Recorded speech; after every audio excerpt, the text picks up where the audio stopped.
santriwan dan santriwati yang mulia, seperti yang pernah disampaikan, sholat kita dengan sholat sahabat bentuknya sama, modelnya sama, kualitasnya berbeda. Sholat Isya kita yang baru kita laksanakan sama dengan yang dilaksanakan oleh Abu Bakar, yang dilaksanakan oleh Sayyidina Umar ibn al-Khattab, yang dilaksanakan oleh Abdurrahman bin Auf, yang dilaksanakan oleh Zubair bin Awam dan sahabat-sahabat lain. Bentuknya sama, bacaannya sama, gerakannya sama, tapi hasilnya beda. Maka kita diminta untuk terus menyempurnakan sholat. Yang harus disempurnakan mulai daripada sebelum sholat. Karena udah kumpul semua, sempurnakan wudunya. Engkau baru menegur, siapa yang tegur baru-baru ini? Kelas 1 siapa? Hah? Ini siapa nama? Fakhrul. Sempurnakan wudunya. Kita dalam wudu itu ada 6 fardu wudu yang harus betul-betul sempurna dilaksanakan. 1 saja tidak sempurna, wudunya tidak sah. Nanti sholatnya juga tidak sah. Sebab syarat melaksanakan sholat, 1 diantaranya adalah ada wudu yang sah. Kalau wudunya tidak sah, sholatnya tidak sah. Hati-hati nih. Fardu wudu dalam mazhab Syafi'i ada 6. Yang wajib ini harus diperhatikan betul-betul. Yang pertama niat. Di mana letak niat? Di hati. Waktu untuk berniat wudu saat membasuh muka. Waktu kita basuh muka, kita niat sengaja saya berwudu karena Allah Ta'ala. Kayak gini prakteknya. Ini yang fardu dulu. Aku sampaikan yang fardu, yang ini kan sunnahnya. Misalnya kita berwudu dengan cara menampung air dari kran, kan seperti ini. Berarti 2 tangan. Kalau pakai gayung seperti ini, atau kita siram seperti ini, kan itu. Terserah yang mana aja. Katakanlah pakai kran seperti ini. Begitu kita membasuh muka, disinilah kita niat. Yang tadi, sengaja saya berwudu karena Allah Ta'ala saat kita membasuh muka. Farul. Tawajuh semua nih. Ini perkara penting. Kalau enggak, sholatnya enggak pernah menghasilkan. Sholat orang, kita juga sholat, tapi sholat enggak menghasilkan apa-apa kecuali capek aja.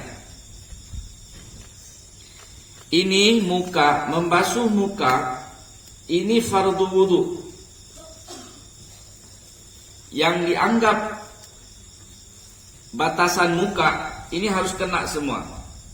Harus terkena air semua. Tidak boleh ada penghalang air. Nggak boleh ada stipo, nggak boleh ada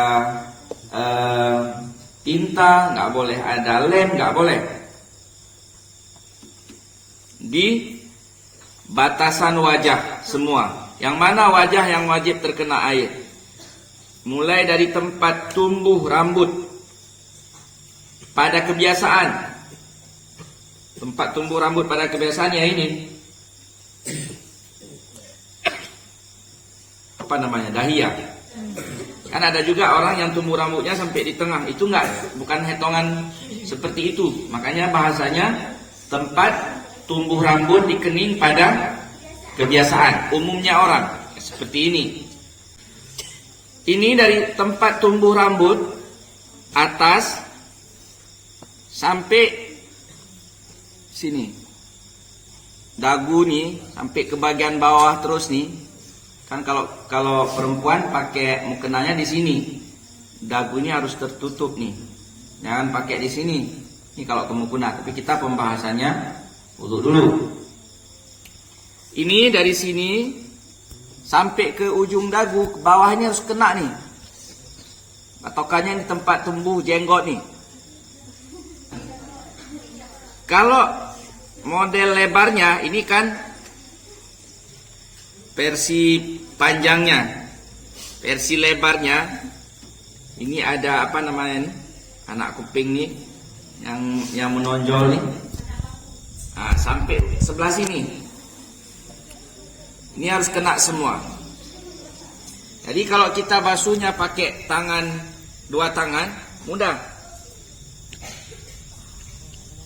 Kena dia, semua dia.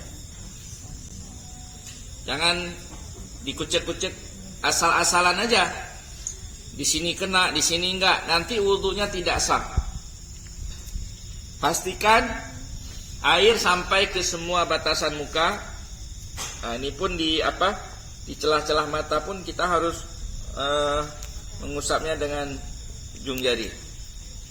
Dalam lubang hidung sebisanya juga disentuh. Ini wajah. Kalau orang udah berjenggot dan ada jenggot, misalnya seperti jenggot Tengku ini harus dinyela-nyela seperti ini. Kalau jenggotnya jenggot yang tipis, kalau jenggotnya tipis, ini dianggap, kalau Tengku menganggap ini jenggotnya tipis. Kalau tipis, dia wajib dinyela-nyela dengan jari jemari. Untuk laki. Kalau jenggotnya jenggot yang lebat, tebal, seperti jenggot siapa misal? Siapa ya? Syekh Sudes misal. Kan jenggotnya tebal, lebat. Itu tidak wajib menyela-nyela seperti ini. Beliau cukup dengan mengusap biasa saja. Di atas sudah. Tahu bedanya di mana? Kalau jenggotnya tipis, tidak lebat, itu wajib menyela-nyelanya. Harus dipastikan semua sampai air. Jenggot yang tipis, oke? Kalau jenggotnya tebal, jenggotnya lebat seperti jenggot Syekh Masy'ari Rashid, Imam Masjidil Haram, maka dia nggak wajib menyela-nyela seperti ini sampai lama nggak. Tapi biasa aja, disapu aja, diusap aja. Udah. Lebih mudah. Karena kalau dinyela-nyela sampai basah, kalau jenggot yang lebat itu butuh waktu lama. Agama tidak memberatkan. Udah paham untuk muka? Jangan asal-asalan. Pastikan semua sampai air, tidak ada penghalang, tidak ada stipo, tidak ada cat, tidak ada tinta, tidak ada lem, tidak ada hansaplas yang mengganggu sampai air ke dasar kulit. Udah berapa fardu wudu? Udah. Yang pertama niat, yang kedua membasuh wajah. Yang ketiga membasuh kedua tangan, mulai dari ujung tangan sampai dua siku. Nih, ini ujung tangan. Ini katakan pakai gayung. Dia airnya mesti dari sini dibawa. Ini sunnahnya seperti ini. Sebisa mungkin jangan tinggalkan sunnah, karena di balik sunnah tersimpan rahasia-rahasia besar. Kalau memang aturannya diperintahkan kita dari ujung ke siku, maka lakukanlah seperti itu. Misal pakai gayung, ambil air sebelah kanan dulu, aliri, dibasuh-basuh. Ini harus terkena. Tapi kita nggak mungkin pengukurannya pas, mesti kita lebihkan. Lebihkanlah bareng 50-60 cm. Kita basuh sampai di sini. Airnya basuh, usap-usap biar tidak ada yang terhalang sampai air. Sempurnakan wudunya biar amalnya sempurna. Paham? Untuk yang poin kedua. Yang ketiga, membasuh sebahagian kepala dalam mazhab Syafi'i. Dalam mazhab Syafi'i yang penting membasuh, terbasuh sebahagian kepala pun udah boleh. Tapi kalau mazhab Hanafi, Hambali kalau nggak salah, itu mesti seluruh kepala. Tapi sunnahnya juga seluruh kepala. Sunnahnya kalau bisa itu lebih baik.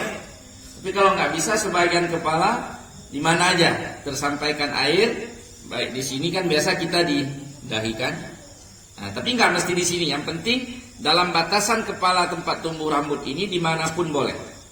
Dalam batasan kepala, dalam batasan kalau rambutnya gondrong, yang diusap ujung rambut di luar kepala tak boleh. Paham? Ini sifatan kan rambutnya panjang, turun sampai ke dahi. Batasan rambut kan di sini. Itu yang diusap jangan ujung rambut yang keluar dari batasan kepala, tapi pangkal rambutnya. Paham nggak? Tuh. Tapi sunnahnya kalau bisa seluruh kepala. Cara ngusapnya seperti ini. Masukkan tangan dengan air, letakkan seperti ini, kepala, bawa ke belakang, balik lagi ke depan. 3 kali. Sunnahnya. Udah berapa? 4, 5. Yang kelima membasuh 2 kaki. Membasuh kaki sampai kedua mata kaki. Tuh. Ini kasih nampak nih ya kejadian yang kemarin Fahrul. Ini kaki, ini harus kena nih. Kita nggak mungkin pas di mata kaki. Maka disunahkan kasih lebih lah. Baru 50-60 cm. Anggaplah segini. Ini semua harus terkena air. Nggak boleh ada penghalang tadi. Udah berapa? 5. Yang keenam mualat namanya.